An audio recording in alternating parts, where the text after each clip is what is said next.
but we're working to get that information confirmed. Again, Councilmember Brooke Pinto for DC saying a helicopter crashed into a 60-person passenger plane mid-air, causing that plane to go down into the Potomac, presumably the helicopter as well. We have to figure out who may have been on board and what type of helicopter that was too. Absolutely. But again, you're looking at the scene here, and again, just this operation, now that we're learning that 60 passengers may have been on that plane at the time, yeah, this is going to be a while in terms of the response and rescuing those people. Hopefully, you just hope, you know, those folks are alive.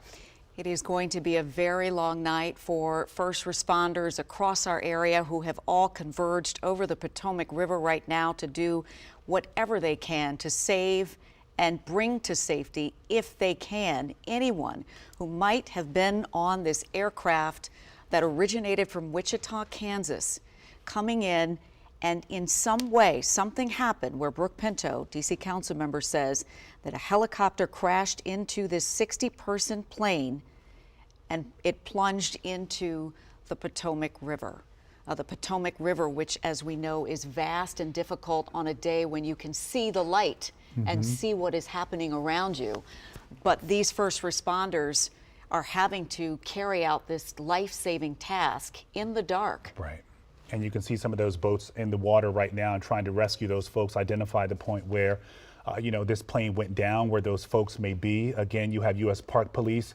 They're in the water right now. You have DC Fire and EMS. They've been training for this, for these types of moments. Again, you know, we talk about these moments near the airport so often. This is not far away from Joint Base Anacostia Bowling. You have a lot of aircraft going in and out of Reagan National at all hours of the day. And this is not something you ever want to hear about, you know, a plane going down into the Potomac. But again, right there, both of these images you're looking at are live pictures of the rescue operation underway. They're traversing this river right now, just trying to rescue as many people as possible. Absolutely. Again, from that 60-person passenger plane. 60 people. 60 people were coming here from Wichita, Kansas, presumably to land at Reagan National Airport, coming here for any number of reasons, perhaps on business, perhaps on pleasure, perhaps to see loved ones, perhaps to see family members that might be here. And so if you are watching this right now, we want to be very sensitive about the fact that these are real lives, real lives that hang in the balance, real lives that we don't actually have any answers about at this moment. We do know that this happened just before 9 o'clock this evening, and we are still working, as you can see, to get you any details that we can find. Yeah, so as Les mentioned, you can see the operation, the rescue operation underway.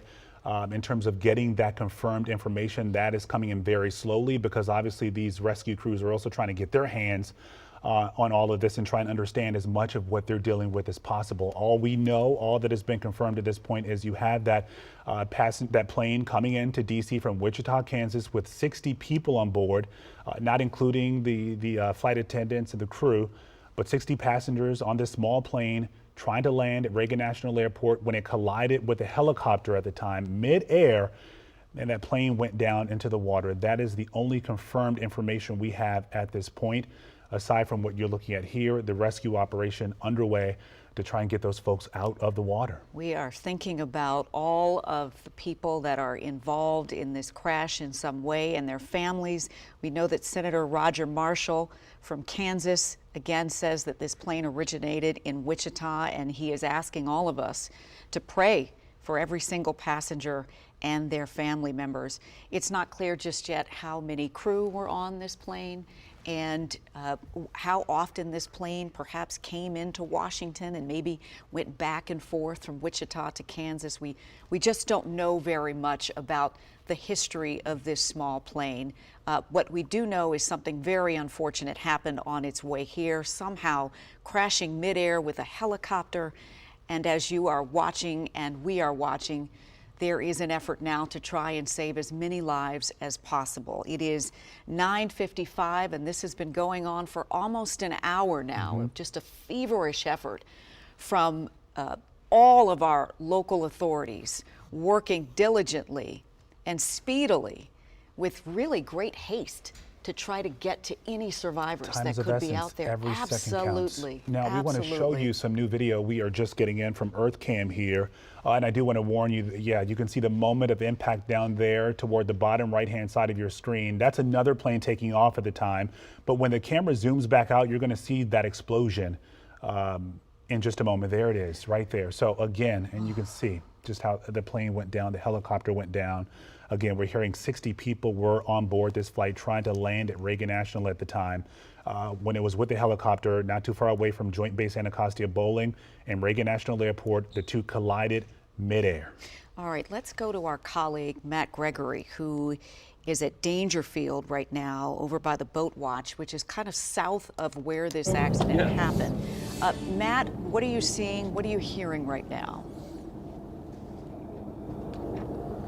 So, I mean, we're not hearing a whole lot right here. Most of the folks who are here, from what we've been able to see, are just kind of, they're coming out just as we are to see what happened. But I want to give you an idea on the ground level. I think we're actually sort of like a little bit south, but there's 3 separate sort of staging areas we're noticing for this rescue operation and this mass casualty event. So if you come over here to the left shot, my photographer, you can see off in the distance here, it's kind of far now. We're going to go right through the boat launch here. You can see like the fireboats off in the distance. This is, by the way, as Councilmember Pinto pointed out, a mass casualty event, which is marshaling all the forces of DC Police, DC Fire, as well as parts of Joint Base Anacostia. If you look away across the way here, as we move a little bit further south, what you can see is another set of, you can see police boats, fireboats off in the distance. So there seems to be 2 little scenes here along the Potomac. And then again, as we go a little bit further south down over here, there's another section. All this time while we're out here, you can also see 2 separate helicopters patrolling. They're coming through with searchlights and oftentimes coming over here to the banks to get a look about what's going on over here. It's something where we're still working to get the information. Like we heard, one of the senators from Kansas has said that he believes that this plane was coming from Wichita. We also have heard from Councilmember Pinto from DC that it looks like that she did say that it was a helicopter that crashed into it. But again, all of this is preliminary. We're just finding all of these things out right now. So we're working to get all these details confirmed and to get the latest in terms of what an investigation looks like and what the press response will be from DC Fire, DC Police, as well as any sort of the federal partners. We're going to keep working on the scene here to find out what more information we can get. Come to us in a few minutes and hopefully we'll have a little more information to give you. All right, thank you, Matt. And yeah, we want to point out as well from the councilwoman, Brooke Pinto, she talked about the 60-person passenger plane landing here. We're assuming there that it holds 60. Perhaps this flight was not actually fully booked at the time. Sure. So that's why you see this effort here right now to figure out exactly how many people are on board. They're going up and down the Potomac River to try and rescue as many people as possible. They obviously have records of this flight. Sure. They know who was on board at the time. So they're trying to get those folks out of the water.